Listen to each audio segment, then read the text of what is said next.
Hello, good day everyone, and welcome to Virtual Concert Hall's live music channel. I'm Anna Spinskaya, I'm a pianist, and I'm joining to host this program for you from Washington, D.C. Today's program is dedicated to collaboration and innovative program which we created to foster collaboration between living composers, performers, and music teachers. We'll also introduce Masters and Masterworks, the collaborative program for composers, for young performers, and for music teachers, which was created with the purpose to connect young musicians with living composers and to join on the journey of discovery of new music for youth. And as always, we're here fostering connections and presenting programs from all over the world. And for this is for our audience and for musicians who are coming to our platform from around the globe.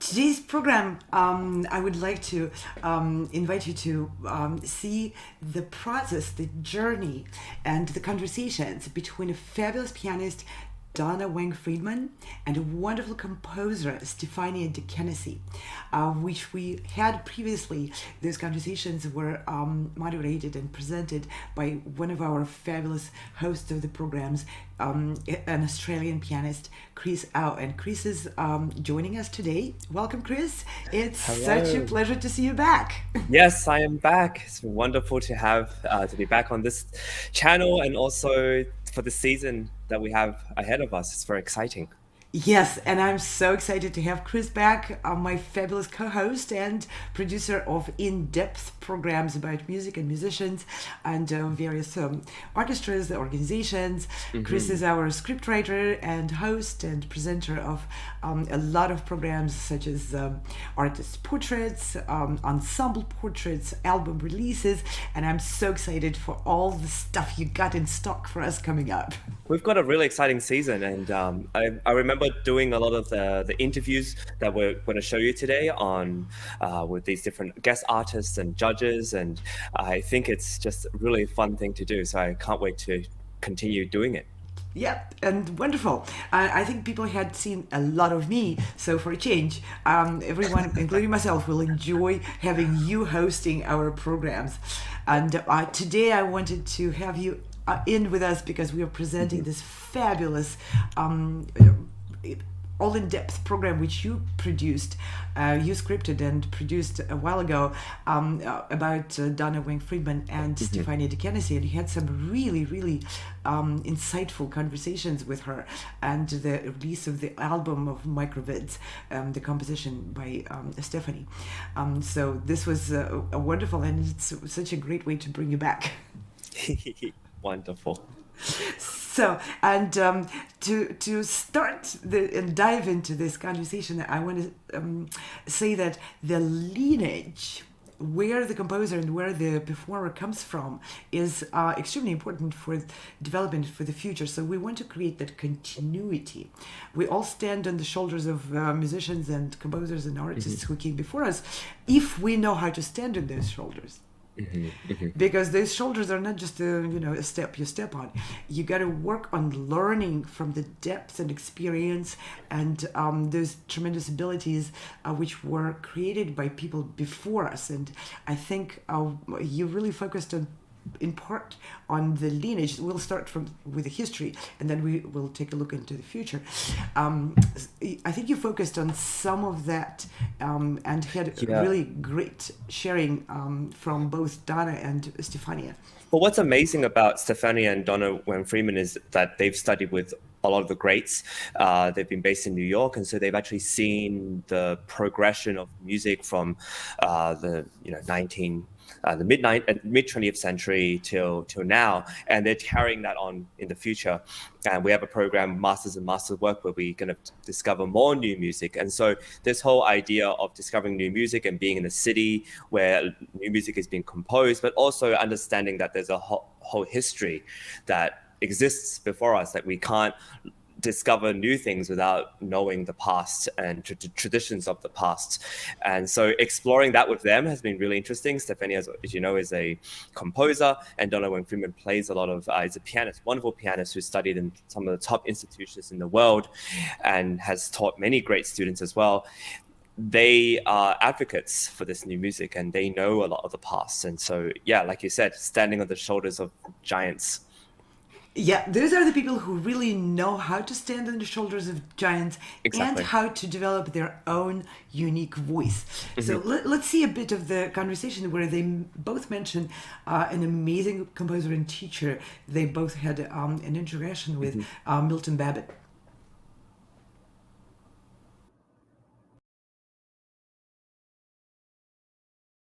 I want to start with today is a composer who you're both very familiar with, and I think also on personal terms, Milton Babbitt.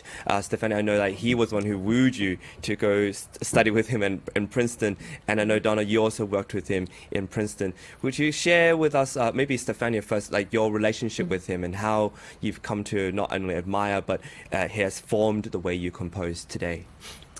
He was a marvelous teacher for me because he was literally the only one who always let me write music of the sort that I wanted to write. And whenever I brought him things for our composition lessons, he would simply look at it and say, oh, does this work? Does this make sense? Is the transition too slow or too fast? He would always look at the music on its own terms, and he never asked me to start writing 12-tone music. So that was a real gift to me, and I never wanted to.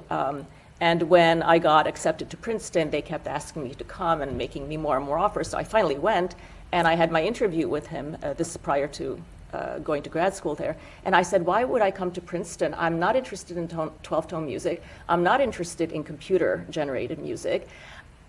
It's unlikely I'm going to change my mind in the next year or two. Why should I come to Princeton? He said, for a couple of reasons. One, I think you're very talented. Two, you would be surprised, we spend as much time talking about Mozart as we do about Schoenberg. And three, if you come here, I'll take you under my wing. And he kept his word. Wow, that's wonderful. So that's how I wound up at Princeton. How long did you spend with him? How many years were you with him at Princeton? Well, I started teaching part-time, as soon as I got my master's. So it took me really 7 years to really get my degree.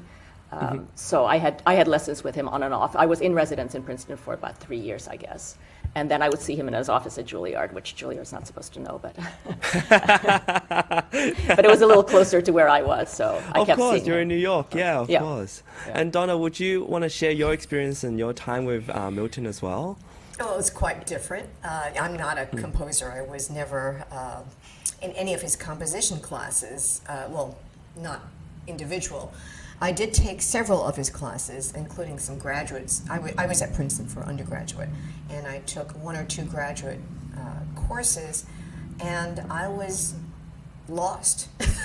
He spoke so fast, and a lot of what he said just went right over my head. But, I did learn a lot, from actually after classes, we would spend some time talking about what happened in the classroom, but we really bonded over our mutual love for Chinese food. So we would talk about that, and when I went to Chinatown, I would bring back this certain pastry that he really loved very much. And we became very good friends, and he came to all of my concerts at Princeton. I was actually the first performance major ever there, because they just didn't have anything back then. Now, Princeton's music department is unbelievable. But back then it was, just beginning. And so after a couple of years, I think I'd already graduated Princeton, we met for lunch, and he said, what are you doing? I said, well, I'm getting ready to go on a tour of China. I was going to perform with the Shanghai Symphony and Beijing and do a bunch of solo recitals. And he said, oh, it'd be great if you played one of my pieces there. I said, okay, sure, let me know what. And then I didn't hear from him for a while, and about 3 or 2 weeks before I was getting ready to leave, I received this, manila envelope. We didn't have email back then, it was snail mail, and I opened it up. It was from Milton Babbitt, and it was one sheet of paper, and it said, scribbled on it, "For Donna," and "Love, Milton," and it was a piano piece.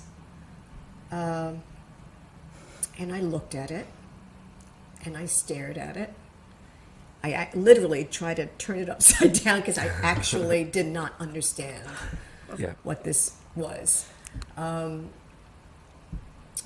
I was too young and foolish to just pick up the phone and call him and say, thank you so much for this. This is such an honor, but I have no idea how to play this. Instead, like the immature young pianist that I was, I just set it aside.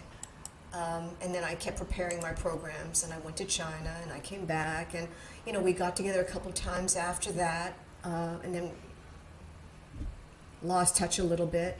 And I never mentioned that to him because I was embarrassed. Mm-hmm. I was just truly embarrassed that I didn't know how to make any sense of that piece that he wrote for me. And then I moved a couple of times and got married, had kids, traveled a lot, had kids. Kids have a lot of stuff. Yes. And I'm ashamed to say that I have no idea where that precious, precious piece of paper is. I actually spent a couple of months during the pandemic going through all my music, really looking for that. And Milton, wherever you are, forgive me. And if you can show me a sign as to where it could be, I'd appreciate it.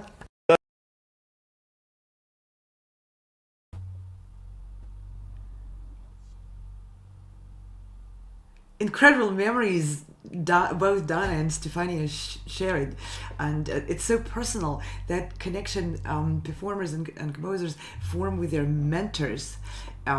It shapes the artistry, shapes the emotional content of musicians, because musicians need to have that rich wealth of memories of connecting with other people, with other musicians, in order to create meaningful music. It's all needs to be fused with those emotions and memories.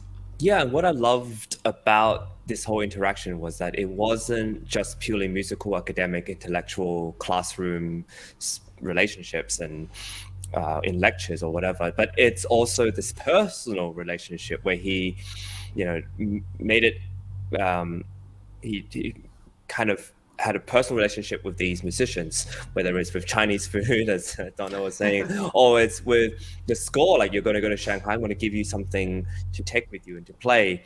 And so that's what I love about, you hear stories of Franz Liszt and his students, and how back in the kind of the older days, and even now, this personal relationship you have between teacher, student, mentor, and mentoree, you can really see that. And then, as you said, it forms the personal relationship you have with your students and how you pass on music, but also this love for music to the next generation. Absolutely. And I think we need a lot more of facilitating of those connections. Mm-hmm. In today's world, we're very interconnected, but at the same time, we are very kind of clustered in our own corners and spaces. So sometimes it's really even difficult to, where do you begin? How do you find those relationships? Of course, if you go to school, then that's a facilitating facility, which does that. But once you're out of school, how do you do that? Or before you go to music school, or if you don't go to music school. Now, that's where we come in with this program. It's a new innovative program of Masters and Masterworks. We want to provide that environment for performers, for teachers, and for students to meet with the composers and hopefully not just compete for the prizes. Let's not be so utilitarian about it. There's so much more we can take from the process, from the journey, and that's the opportunity which we here want to create, and we are are working real hard on creating. But Chris, give us your comments, and then let's move on to the next clip. Yeah, I just want to end with what you said. We discussed competitions and the nature of competitions, whether they're useful or not, quite a while back in previous sort of discussions. But what I really love about what you say, Dr. Anna, is that it's a way to form connections. Really, it's a way to either get concerts, and through those concerts you can get to know people and form connections. But also, what I've discovered with working at Sound Recital and virtual concert halls is that doing these broadcasts and getting to know guest judges and people like yourself who found and make this stuff happen, is that these are the relationships you form throughout. And you've mentored me. We've had a lot of great conversations about music and career and what it takes to be a professional in the music industry and not give up. And so for everybody who is watching and applying and thinking about applying for competitions, it's not so much about competing against one another, but it's about getting to know the organizations, getting to know the other musicians, the composers and the performers, and these are seeds you can plant to make grow later on. Of course, and these are the seeds which are giving a lot of fruition into the future. Not only career-wise, of course, you can form collegiate relationships and form, collaborations towards producing some projects of your own and enhancing your career. But I always want to stress that behind anyone who can collaborate with you, it's a person. And that person is a wealth, a whole world which can enrich you if you make an effort to offer yourself for them. So offering yourself as a person, as an artist, as a complete human is the best way to really form long-lasting and enriching connections in many aspects, career-wise, business-wise, artistry, and on a very important human level. Yeah, absolutely. So let's see a little bit more of your discussion with Donna Weng Friedman and Stefania Takayanasi from that program you produced.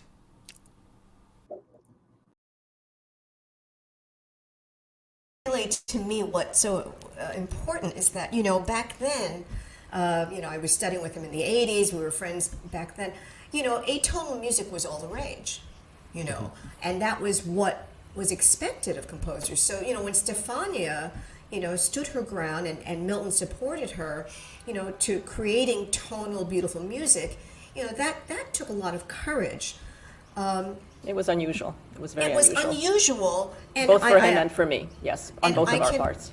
And I can only assume that it's certainly not the norm and not fully accepted back then, and not really expected in the concert halls from a living composer. Is that correct? Absolutely not. No, it was completely off the grid to be writing music that was so tonal and so old-fashioned, quote-unquote old-fashioned, which is partly why I put together this humorously named Derriere Garde Association, which was meant to be obviously, funny. But the idea in it was to have a union of poets and playwrights and painters and musicians, whoever wanted to participate, who were doing work that what we thought of as cutting edge, because obviously we are still writing music and we are not dead, and we're not trying to simply imitate the past, but we're also trying to use elements from the past. And it seems to me quite possible to write new music that's different, that still has melody and harmony and rhythm. It does not have to be 12 tone or completely organized or whatever.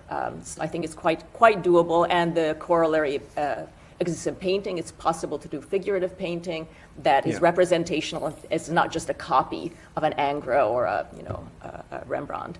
So the Derriere Garde, we had a lot of fun, me and my buddies. Yeah, I find what it takes to be innovative sometimes isn't necessary to just continue to break things apart and to make it more confusing for people who are trying to access this music.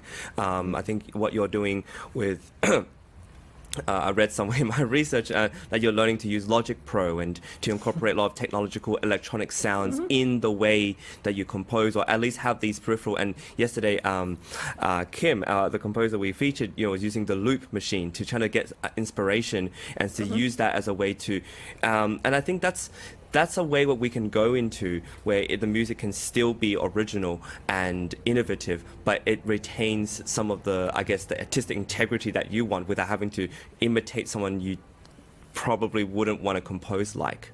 Well, there's no reason why certain techniques, I think of it as really techniques from the past, can't be rejuvenated. You don't have to get rid of all of those historically sanctioned techniques. You just have to figure out new ways to use them. Right? So, and that's eminently doable. It's just hard. Yeah.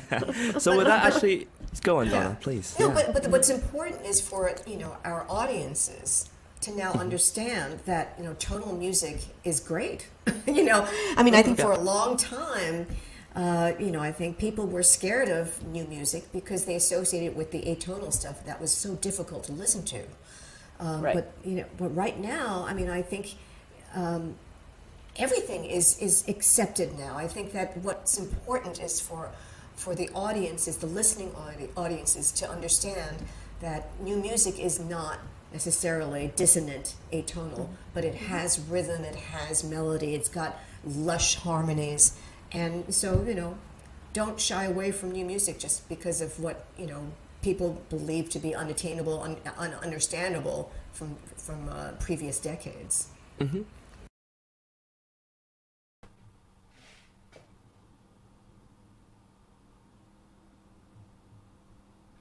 That's wonderful. The tensions between different styles and different compositional approaches, but it all boils down to, just like Donna said, and you said, music needs to be accessible, attainable. And if it's, addressing different tastes is great. And it's, all has its own application, its own niche of fans. But Stefania was supported by composers to produce the music which is tonal in the 21st century, which is incredible. Yeah, absolutely. I really like what Stefani talked about with studying with Milton Babbitt, where you do study Bach and Mozart and the greats, but then you also have to try to find a compositional style that's contextual in the society, in the world that we live in, and the kind of music that audiences are willing to listen to and want to listen to or want to explore. And I think that's the challenge for a composer, and I think Stefania is doing brilliantly with that. And then Donna Weng Friedman, who plays a lot of her music, is able to make it happen and give this music an audience. And I think that's really important, especially for young performers. And the audience includes the performers. I want to stress that too. Performers are part of the audience. As a performer, I'm part, of course, of the production and of the presenting the music, but I'm also the audience. And for me, it's really important for I always look for new music. Not because I'm tired of the old music, but just because I'm curious where we're going. But that needs to resonate with me as an artist and be playable. Yeah. It needs to be something that, you might have to practice for, but it's not something so inaccessible for the performer that it's grueling. It's too much work. Because if you want to do a lot of work, there's a lot of great composers who already compose incredible pieces of music, which take a lot of work anyway. So it's so hard to juggle all these kind of challenges. And I want to learn something from each piece I learn. It's an investment of time and heart. Let's hear some of the music by Stefania De Canisi. We've been talking about music so much now. Let's hear it. Yes.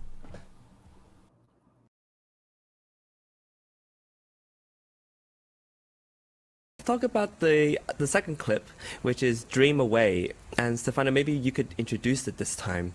Sure, I'd be happy to. This is the one which explicitly quotes Bela Bartok. I've always loved the opening of the viola concerto, but I've always loved literally just the opening. So I thought, can I just steal that and make it my own? And as it turns out, it's a very jazzy kind of opening gesture. And I transposed it to C major just for whatever reason, I'm not quite sure. But I think it works the way it does. So it really is, that is the one that's clearly an homage to Bela Bartok. And I think I'm allowed to use just those few notes without infringing on copyrights, right? No, I think you're fine. So that's the story you've behind. You've given credit for it, so yes, I think no. okay. When I steal, I acknowledge the theft. So. Thank you. So let's hear some of that.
That was wonderful. Wow.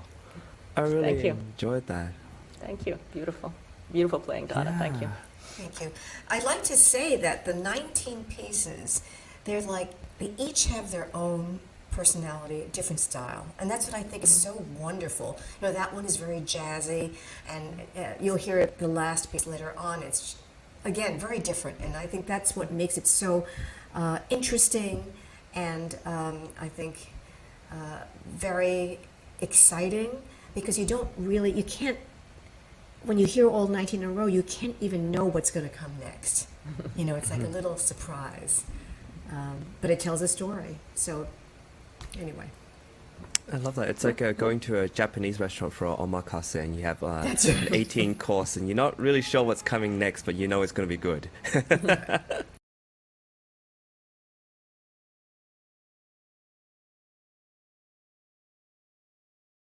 Let's play the third clip. Hey, that's what you think. Donna, would you like to introduce this final clip for us?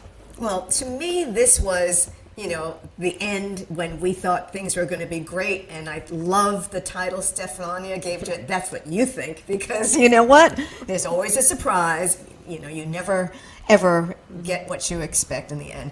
And also, the only little thing that I added was the direction of playing it with attitude, because I thought that this piece had a whole lot of attitude, and that was the only way I could think of, you know, expressing it.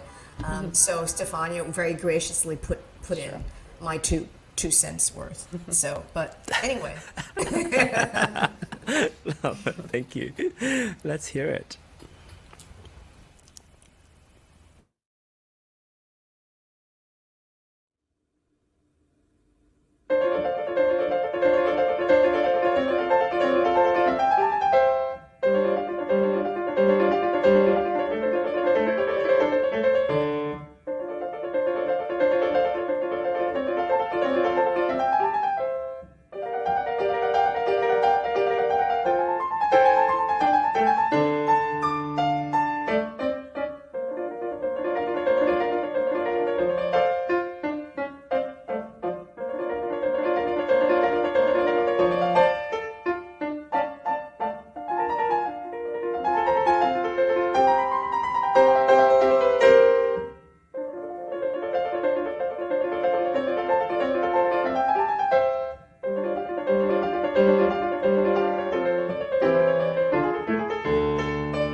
Oh, bravo. That was fantastic. What a way to end. Yeah, each etude gets a little bit harder as it goes along. So Yeah, it does sound like it. Yeah. Oh, that's really great. So, I hope that everyone really enjoyed this. Can you give us some? Maybe Donna, you can give us when is this CD out, and when can we get a hold of this? Where can we listen to it?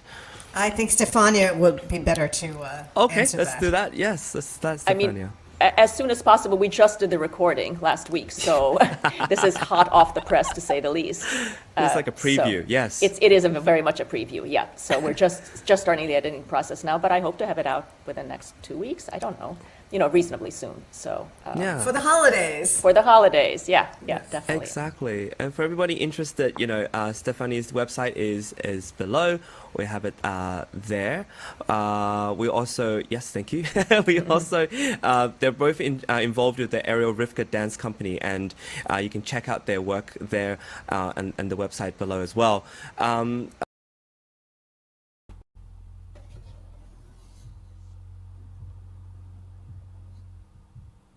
Wow. And yes, that album has been out and very successful, and a lot of people have enjoyed listening to it. This fabulous music, and I know Donna and Stefania are working on more projects, and this it gives our viewers a little bit of a preview. We will have them back. At least keeping fingers crossed, and we'll know more about what's been going on since that program was done a couple of years ago.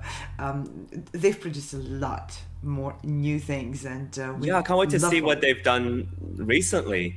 Especially back then, the pandemic was starting to everything was starting to open up. But now it's been like 2 years, and I wonder what they've been doing, recording projects and a lot of different collaborations. And I know that Donna has some great students, and they also have been doing amazing things, and it'll be great to catch up with them. Yeah, and that connection between the performer, the composer, and the teacher and students is absolutely precious. And Donna Weng Friedman is a great advocate and always looking for ways to engage her students. It doesn't have to be professional, but that love for music is so interconnected with the joy of human connection with people who produce that music. I agree. Yeah.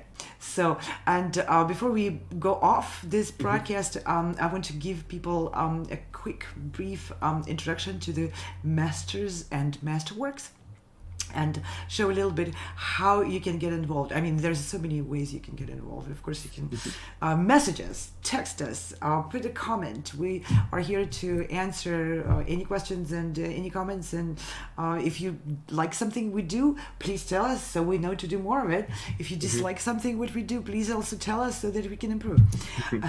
And so here's a brief introduction for the Masters and Masterworks. It's a new project which is aimed at fostering more and more of those wonderful connections between composers, performers, and the teachers.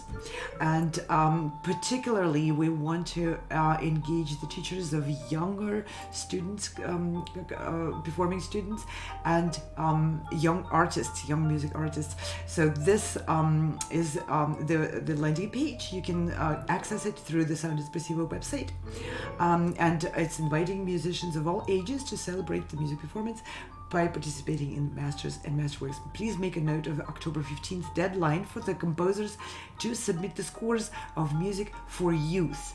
Now, what I want to say, can it be teaching pieces for the beginners? Absolutely, yes. Can it be virtuosic pieces like the final of the microvids we just heard performed by Donna Weng Friedman? Yes! Submit this kind of music. This was very useful, and she said that has very much of an attitude. That's what young musicians are famous for, having an attitude. Yes, there are young artists who can play this kind of a piece. It's a virtuosic piece, but hey, the world is huge. There are lots of young musicians who are absolutely phenomenal, and we are expecting them to apply and be interested in this kind of event. So please don't hesitate. If your music is aimed for youth, for young musicians to get engaged, to enjoy it, regardless of how challenging it might be. We welcome those scores as well. And there are opportunities to win prizes. Of course, it's a competition. So the three overall winners, three scores, composers, and the performers of those scores will be presented on April 1st of 2024 at the Carnegie Hall, at the Laureates Gala at the Carnegie Hall, which we are co-producing with many organizations. And namely, I want to thank very much the Progressive Musicians and their director, James Welch, for working really closely together with us on producing those galas. So 3 overall winners will be performing at the Carnegie Hall. Now, 12 finalists will perform on the virtual stage, on the broadcast produced by Virtual Concert Halls and Sound Expressiva, and we will reach through our networks. We'll present to you and we'll help you foster new connections and develop your connections with your fans who may be not able to come in person to your concerts, but they may be get interested in your art and follow you through social media platforms and video platforms. So there's all the detailed descriptions about what music we're looking for, and it's music for piano. Can include piano for hands, for violin can include violin with a piano accompaniment, and for cello, and can include cello with a piano accompaniment. So this time the scope of the scores we're looking for is kind of narrowed down to those 3 areas. In the future we hope to develop that, and we also hope to be able to produce a radio program with 6 finalists. So we'll have 12 finalists in the finals. Out of those, we will be selecting 6 people who will take part in the production of the radio show, which we hope to have on radio stations. This is a project still in development and may take a little bit longer than before April 1st, may take you into the fall of the 2024, but we're working hard on making these programs more accessible, more visible, and to engage more audience. So our goal is to have that on the radio as well. And with this, we are coming to the end of this particular show. We are live at 12 noon every day, Eastern Standard. And we are starting another series of our programs where we'll have more guests joining us from the judges panel, from the teachers and schools which participate in our programs, and many interesting musicians and promoters, managers, companies from all over the world. These people are going to be joining our programs and sharing very freely all their best knowledge and experience and helpful advice with everyone. Thank you, our collaborators. Now the screen is getting fuller and fuller, and I'm so thrilled to see that, Chris. Remember the screen of thank yous to our collaborators only had very, very few pictures when we started. Yes. Yes. Well, what I want to highlight for everybody who's listening also is that these collaborators aren't just offering a little prize. They're offering an opportunity to engage with them, to actually perform with them, to develop a relationship. And I think that's really important for what we're talking about, where you have composers and performers collaborating together, and these organizations are there to offer a lot. And so, and one other thing about this competition this year, everybody knows Sound Expressivo and getting to know our brand, but what we're doing is trying to be more specific with the competitions that we have and the auditions we have, so that people can apply for the things that most relate to them, right? And so if you're a young performer who wants to play new music, this is a competition. You know, we have a Rachmaninoff thing coming later on. We have different other things as well. And I think what's really cool is we're being more specific with the competitions that we're offering, but the formats are the same. There's live auditions, and there are live performances, and then there are in-person performances and other extras that are part of what we represent. Yes, absolutely. We diversified and we specified our offering of the programs, and we included hybrid presentations and many, many opportunities to perform in person on prestigious venues and with orchestras around the world. And please stay with us as we introduce this innovative programming and our incredibly supportive community of musicians, teachers, schools, and organizations, which Chris said it absolutely the best. The organizations which work with us, they are not one-time deal and done. These are people who are looking to create long-lasting relationships with everyone who applies to our event. So if you're looking for long-lasting, positive, productive relationships, you came to the right place. And with this, I'm going to thank our fabulous team of show directors, producers, hosts, scriptwriters, broadcast designers. They're all on screen. Our team is growing as well, and it's a fabulous team of professional musicians. Thank you guys so much for being with us. And with that, we'll say bye. See you, Chris, soon. See you soon.